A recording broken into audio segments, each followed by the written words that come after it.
दोस्तों, किसी भी इंसान के मन की बातों को समझने के तीन अलग अलग तरीके होते हैं, लेकिन इन तीनों त्रिकोणों को समझना बेहद जरूरी है। अगर आप इन तीनों को सही तरह से जान ले, तो आप सामने वाले के मन के भाव आसानी से पहचान सकते हैं, उन्हें समझ सकते हैं। इसी बात को हम एक बुद्ध कथा के माध्यम से समझने की कोशिश करते हैं कि आखिर कैसे दूसरों के मन की गहराइयों तक पहुंचा जा सकता है। बहुत पुराने समय की बात है। एक छोटा सा गांव था। उसी गांव में दो भाई रहते थे। बड़ा भाई जन्म से अंधा था, इसी कारण वो ज्यादातर समय घर पर ही रहता था। वहीं छोटा भाई खेती बाड़ी का काम संभालता था। लेकिन समस्या ये थी कि खेतों में बार बार जंगली जानवर घुस आते थे, जिससे पूरी फसल नष्ट हो जाती थी। इस परेशानी ने छोटे भाई को भीतर तक थका दिया था। कई दिनों की चिंता के बाद उसके मन में एक उपाय आया। उसने सोचा, क्यों ना इन जानवरों को भगाने के लिए अपने बड़े भाई की मदद ली जाए। वैसे भी भैया देख नहीं सकते, अगर उन्हें खेत में बैठा दिया जाए तो जानवरों की आहट सुनकर वे जोर जोर से चिल्ला सकते हैं। उनकी आवाज से जानवर डरकर भाग जाएंगे और फसल बच जाएगी। ये सोचकर छोटे भाई ने खेत के पास ही एक छोटी सी झोपड़ी बनवाई और अपने अंधे भाई को वहां बैठा दिया। उसने उनसे कहा, भैया, अगर आपको किसी भी जानवर की आहट सुनाई दे तो जोर से चिल्लाना। आपकी आवाज सुनकर वे यहां से भाग जाएंगे। बड़े भाई ने छोटे भाई की बात मान ली और उसी दिन से वो खेत में रहने लगा। जब भी किसी जानवर की हलचल उसे महसूस होती, वो तुरंत ऊंची आवाज में चिल्लाने लगता। उसकी आवाज सुनते ही जानवर खेत छोड़कर भाग जाते और फसल बच जाती। इसी तरह कई दिन बीत गए, लेकिन एक दिन अचानक खेत में एक हिरण आ घुसा। वो बाड़ तोड़कर भाग निकला। उसी हिरण का पीछा करते करते एक राजा भी वहां आ पहुंचा। तभी राजा की नजर उस अंधे भाई पर पड़ी। राजा ने उस व्यक्ति को देखते ही उससे कहा। राजा बोला, देखो, मैं यहाँ एक जानवर का पीछा करते हुए आया हूँ। क्या तुमने उस जानवर को इस ओर से जाते हुए देखा है? ये सुनकर वो व्यक्ति शांति से बोला, महाराज, मैं तो अंधा हूँ, मैं किसी जानवर को देख ही कैसे सकता हूँ। लेकिन मैं आपको इतना अवश्य बता सकता हूँ कि जो प्राणी मेरे खेतों से होकर भागा है वो आपके योग्य नहीं है। आप उसके पीछे अपना कीमती समय व्यर्थ कर रहे हैं। अंधे व्यक्ति की ये बात सुनकर राजा चकित रह गया। उसके मन में प्रश्न उठने लगे। ये व्यक्ति स्वयं को अंधा बता रहा है, फिर भी उसे ये कैसे पता कि मैं जिस जानवर का पीछा कर रहा हूं वो मेरे लायक नहीं है? राजा का संदेह और गहरा हो गया। राजा ने उससे कहा, कहीं तुम मुझे धोखा तो नहीं दे रहे? एक ओर तुम कहते हो कि तुम अंधे हो और दूसरी ओर ये भी कहते हो कि जो जानवर यहां से गया है वो मेरे योग्य नहीं है। ये कैसे संभव है? इस पर अंधा व्यक्ति बोला, महाराज, जिसे आप हिरण समझ रहे हैं वो वास्तव में हिरण नहीं है, वो एक हिरनी है, और वो भी गर्भवती। मेरे ज्ञान में आज तक किसी भी राजा ने गर्भवती हिरनी का शिकार नहीं किया है। इसी कारण मैं कह रहा हूं कि वो आपके योग्य नहीं है। उसके पीछे समय नष्ट करना उचित नहीं। ये सुनकर राजा और भी अधिक आश्चर्य में पड़ गया। उसके मन में लगातार यही प्रश्न गूंज रहा था कि ये अंधा व्यक्ति इतनी निश्चितता से कैसे कह सकता है कि वो हिरनी है और वो भी गर्भवती। कुछ क्षण गहन विचार में डूबे रहने के बाद राजा ने अपने सेनापति को बुलाया और कहा, मुझे वो जानवर जीवित चाहिए। मैं स्वयं ये जानना चाहता हूं कि क्या वो हिरनी है और क्या वो गर्भवती है। इस व्यक्ति का विश्वास बहुत दृढ़ है और मुझे इसकी सच्चाई जाननी है। यदि वो वास्तव में हिरनी हुई और गर्भवती हुई तो वो हमारे शिकार के योग्य नहीं होगी, क्योंकि हम तो हिरण का पीछा कर रहे थे। राजा की आज्ञा पाकर सेनापति आगे की ओर बढ़ गया। सेनापति आगे बढ़ा और कुछ समय बाद जब वो लौटकर आया तो उसने राजा से कहा, महाराज, वो अंधा व्यक्ति जो कुछ भी कह रहा था वो सब सत्य है। वो जानवर हिरण नहीं बल्कि एक हिरनी है और वो गर्भवती भी है। ये सुनते ही राजा पूरी तरह स्तब्ध रह गया। उसका मन इस बात को स्वीकार ही नहीं कर पा रहा था कि एक अंधा व्यक्ति इतनी सटीक बात कैसे जान सकता है। उसे समझ नहीं आ रहा था कि बिना देखे कोई ये कैसे पहचान सकता है कि जानवर हिरनी है और वो गर्भवती भी है। एक के बाद एक प्रश्न उसके मन में उठने लगे। अब राजा ने निश्चय कर लिया था कि वो इस रहस्य की जड़ तक पहुंचेगा। वो स्वयं उस अंधे व्यक्ति के पास गया और उससे बोला, मैं ये नहीं जानता कि तुम वास्तव में अंधे हो या नहीं, लेकिन मैं तुमसे एक बात जानना चाहता हूं। क्या तुम मेरे प्रश्नों का सच्चा उत्तर दोगे? अंधा व्यक्ति शांत स्वर में बोला, महाराज, आप जो पूछना चाहें पूछ सकते हैं, मैं आपको सच ही बताऊंगा। राजा ने कहा, तुम कहते हो कि तुम अंधे हो, फिर भी तुमने ये बता दिया कि जिस जानवर का मैं पीछा कर रहा था वो एक हिरनी है और वो गर्भवती भी है। आखिर तुम्हें ये कैसे पता चला? तुम्हारे खेतों में और भी जानवर आते होंगे, और भी कई प्राणी यहाँ से गुजरते होंगे, फिर तुमने इतना सटीक अंदाजा कैसे लगाया? तब अंधा व्यक्ति बोला, महाराज, जब वो हिरनी मेरे खेत में आई तो उसकी गति और उसके भागने की आहट से मुझे यह समझ में आ गया कि वो हिरनी है। मेरे खेत की जो मेड़ है वो बहुत ऊंची नहीं है। अगर कोई हिरण होता तो वो उसे आसानी से लांघ जाता, लेकिन उस हिरनी ने मेड़ को तोड़कर रास्ता बनाया। अगर वो उसे छलांग लगाकर पार करने का प्रयास करती तो उसके गर्भ में पल रहे बच्चे को खतरा हो सकता था। इसी कारण उसने ऊंची छलांग नहीं लगाई और मेड़ को तोड़ते हुए भाग गई। यहीं से मुझे ये स्पष्ट हो गया कि वो गर्भवती है। ये सुनकर राजा के मन में एक और प्रश्न उठ खड़ा हुआ। उसने पूछा, पर तुम्हें ये कैसे निश्चित हुआ कि वो हिरनी ही थी? और भी तो कई जानवर यहाँ आ सकते हैं। इस पर अंधा व्यक्ति बोला, महाराज, मैं दिन रात यहीं बैठा रहता हूँ। मेरी देखने की शक्ति भले ही नहीं है, पर सुनने की शक्ति बहुत तीव्र है। हर जानवर की चाल, उसकी गति और उसकी आहट अलग होती है। मैं ये भली भांति पहचान लेता हूँ कि कौन सा जानवर खेत में आया है। उसी समझ के आधार पर मैं जोर से चिल्लाता हूँ ताकि वो भाग जाए और मेरी फसल को कोई क्षति न पहुँचा सके। अंधे व्यक्ति की ये बात सुनकर राजा पूरी तरह संतुष्ट हो गया। वो मन ही मन सोचने लगा कि ये व्यक्ति आंखों से भले ही अंधा हो, पर बुद्धि और समझ में असाधारण रूप से प्रखर है। ऐसे व्यक्ति से कुछ न कुछ अवश्य जाना जा सकता है। यही विचार लेकर राजा वहां से अपने महल की ओर लौट गया। महल पहुंचने के बाद राजा ने उस अंधे व्यक्ति को अपने पास बुलवाया और कहा, तुम अत्यंत ज्ञानी प्रतीत होते हो। तुम्हें बातों की सच्चाई बहुत सरलता से समझ में आ जाती है। आज मैंने तुम्हें यहाँ इसलिए बुलाया है क्योंकि मैं तुमसे एक बात जानना चाहता हूँ। क्या मेरी पत्नी पतिव्रता है या नहीं? ये सुनकर अंधा व्यक्ति बोला, महाराज, ये कैसा प्रश्न है? राजा ने उत्तर दिया, मैंने तुमसे बिल्कुल उचित प्रश्न किया है, मुझे इसका उत्तर चाहिए। अंधा व्यक्ति कुछ क्षण मौन रहा, फिर बोला, महाराज, आपकी शादी को तो कई वर्ष बीत चुके हैं। अब आपके मन में ये प्रश्न क्यों उठ रहा है? आपके भीतर ऐसा संदेह क्यों जन्म ले रहा है? राजा ने कठोर स्वर में कहा, देखो, तुम्हें इस प्रश्न का उत्तर देना ही होगा। यदि तुमने मुझे उत्तर नहीं दिया तो तुम्हें मृत्यु दंड दिया जाएगा। राजा के मुख से ये शब्द सुनते ही वो अंधा व्यक्ति बोला, महाराज, यदि आप इस प्रश्न का उत्तर चाहते हैं तो इसके लिए आपको मेरा एक काम करना होगा। राजा ने कहा, बताओ, मुझे क्या करना पड़ेगा? तब वो व्यक्ति बोला, इसके लिए आपकी पत्नी को कुछ समय के लिए मेरे साथ एक कमरे में अकेला छोड़ना होगा। ये सुनते ही राजा पहले तो क्रोध से भर उठा, लेकिन थोड़ी देर सोच विचार करने के बाद उसने उस व्यक्ति की बात मान ली। राजा ने अपने सेनापति को आदेश दिया कि इस व्यक्ति को मेरी पत्नी के साथ कुछ समय के लिए एक कक्ष में अकेला छोड़ दिया जाए। सेनापति ने राजा की आज्ञा का पालन किया। कुछ ही देर में राजा की पत्नी और वो अंधा व्यक्ति एक बंद कमरे में थे। तभी अंधा व्यक्ति रानी से बोला, मुझे आपको छूना है। ये सुनकर रानी अत्यंत क्रोधित हो गई। वो आपा खो बैठी और उस अंधे व्यक्ति पर टूट पड़ी। कभी हाथों से, कभी लातों से, तो कभी उसे जमीन पर पटक पटक कर वो उसे मारने लगी। उस कमरे में केवल चीख पुकार और मारपीट की आवाजें गूंजने लगी। किसी तरह वो अंधा व्यक्ति अपनी जान बचाकर वहां से निकल पाया और सीधे राजा के पास पहुंचा। वो राजा से बोला, महाराज, आपकी पत्नी पतिव्रता नहीं है। ये सुनते ही राजा का क्रोध भड़क उठा।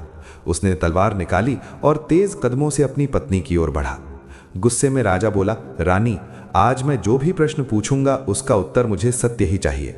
यदि तुमने एक शब्द भी झूठ कहा तो अभी तुम्हारा सिर धड़ से अलग कर दिया जाएगा। फिर राजा ने कहा, मुझे बताओ, क्या तुम पतिव्रता हो या नहीं? रानी ने शांत स्वर में उत्तर दिया, महाराज, आप चाहे मुझे मृत्यु दे दीजिए, लेकिन मैं पतिव्रता नहीं हूं। यह सुनकर राजा के चेहरे पर अजीब सी संतुष्टि आ गई। वो मन ही मन सोचने लगा कि अंधे व्यक्ति की कही हर बात सत्य सिद्ध हो रही है। ये विचार आते ही राजा तुरंत उस व्यक्ति के पास पहुंचा और उससे कहा, यह तो बहुत सरल है महाराज। अंधा व्यक्ति बोला, मैंने आपकी पत्नी से बस इतना ही कहा था कि मुझे आपको छूना है। इसी बात पर वो इतना अधिक क्रोधित हो उठी कि बिना कुछ सोचे समझे मुझ पर टूट पड़ी। कोई भी स्त्री यदि सच में पतिव्रता हो तो किसी पराये पुरुष को छूने से भी परहेज करती है। वो मुझे मना कर सकती थी, कमरे से बाहर बुला सकती थी, लेकिन उन्होंने ऐसा नहीं किया। उन्होंने क्रोध में आकर मुझे बार बार छुआ, कभी हाथों से, कभी लातों से। यही बात साबित करती है कि वो पतिव्रता नहीं है। अंधे व्यक्ति की ये दलील सुनकर राजा कुछ क्षण के लिए मौन हो गया। फिर उसने कहा, तुम सच में बड़े ज्ञानी प्रतीत होते हो। अच्छा, अब मेरे एक और प्रश्न का उत्तर दो। यदि तुमने इसका सही सही उत्तर दे दिया तो मैं तुम्हें यहां से जाने दूंगा। राजा ने आगे कहा, मुझे ये बताओ कि क्या मैं वास्तव में अपने पिता की ही संतान हूं या फिर किसी और की। ये सुनकर अंधा व्यक्ति बोला, महाराज, इस प्रश्न से आपको क्या लेना देना।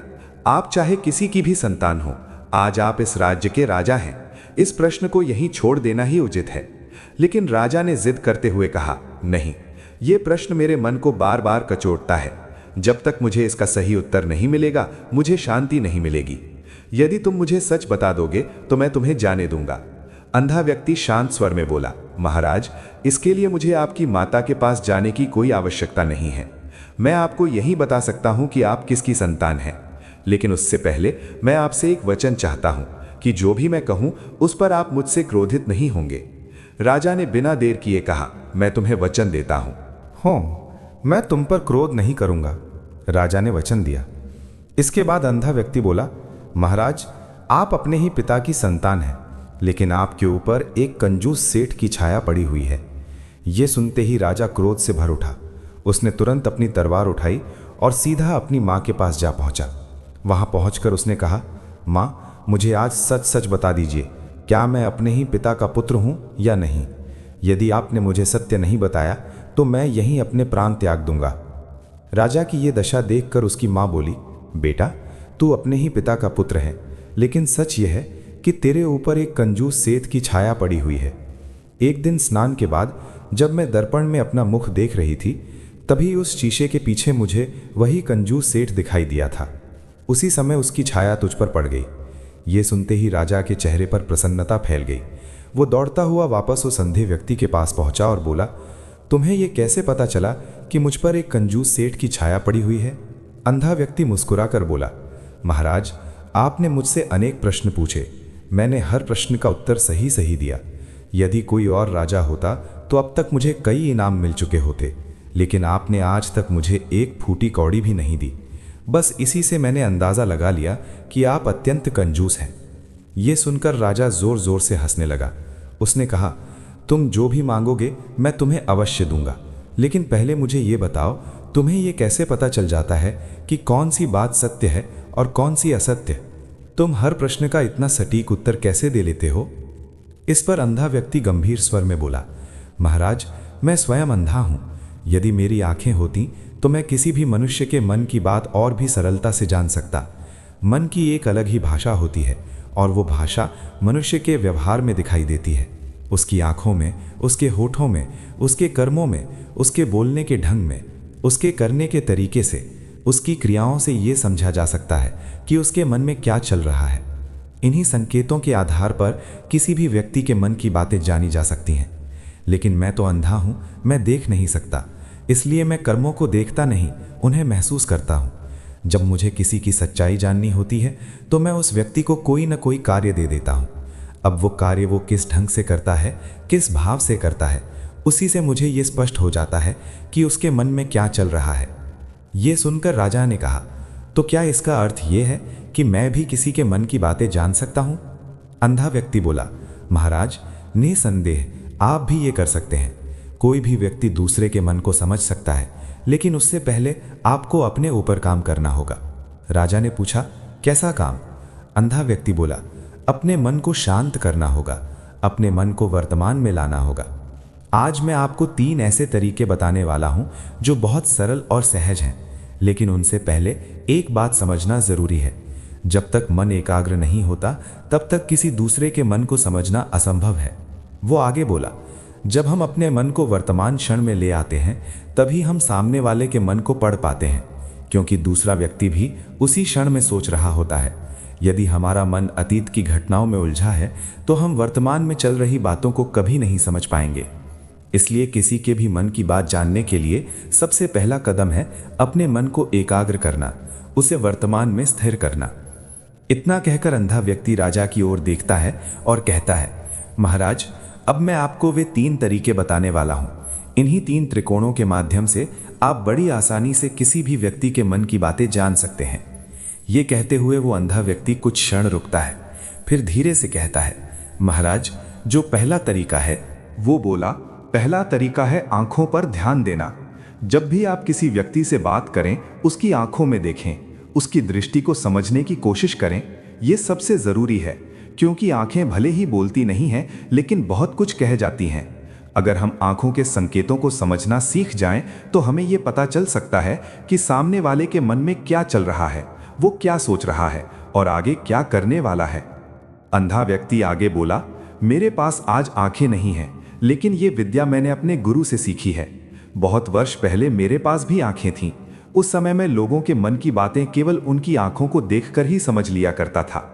इसलिए यदि आप भी दूसरों के मन को समझना चाहते हैं, तो सबसे पहले उनकी आंखों पर ध्यान देना सीखिए। देखिए, वो कहता है, उनकी आंखों का आकार कैसा है, वे कब, कहां और किस दिशा में देख रहे हैं। जब आप उनसे बात कर रहे हों और उनकी आंखें इधर उधर भटक रही हों, कभी ऊपर, कभी नीचे, कभी आसपास, या फिर उनकी आंखों में खुशी की जगह डर या घबराहट दिखे, तो ये बहुत कुछ बताता है। जैसे किसी चोर की आंखों में एक अलग सी बेचैनी होती है, जिससे हमें पता चल जाता है कि उसने कुछ गलत किया है। इसी तरह वो आगे समझाता है, यदि आप किसी चालाक व्यक्ति की आंखों में ध्यान से देखें, तो आप पाएंगे कि आंखों की अपनी एक भाषा होती है। ये एक बहुत ही सरल और सीधा तरीका है।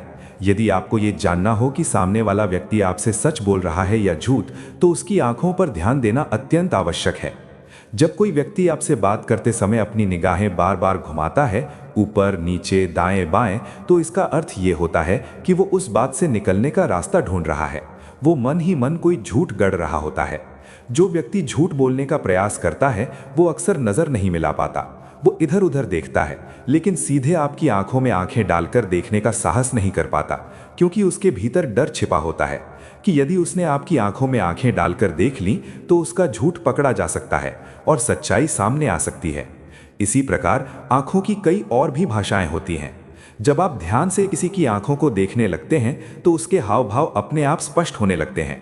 वो आगे बोला, ठीक इसी तरह चेहरे के हाव भाव भी होते हैं, जिनसे हम मन की बातें बड़ी आसानी से समझ सकते हैं। चेहरे की मांसपेशियां, आंखें, होंठ, सब कुछ अलग अलग तरह से व्यवहार करते हैं।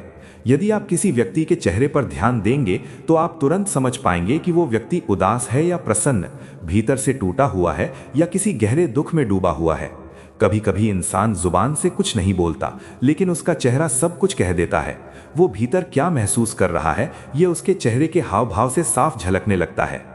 इसके बाद वो व्यक्ति राजा से तीसरे तरीके के बारे में बताते हुए कहता है, महाराज, इसी प्रकार तीसरी भाषा भी होती है, यानी तीसरा तरीका, हाथों के इशारे और शरीर का व्यवहार। किसी के मन की बात समझने के लिए बॉडी लैंग्वेज को समझना बहुत आवश्यक है।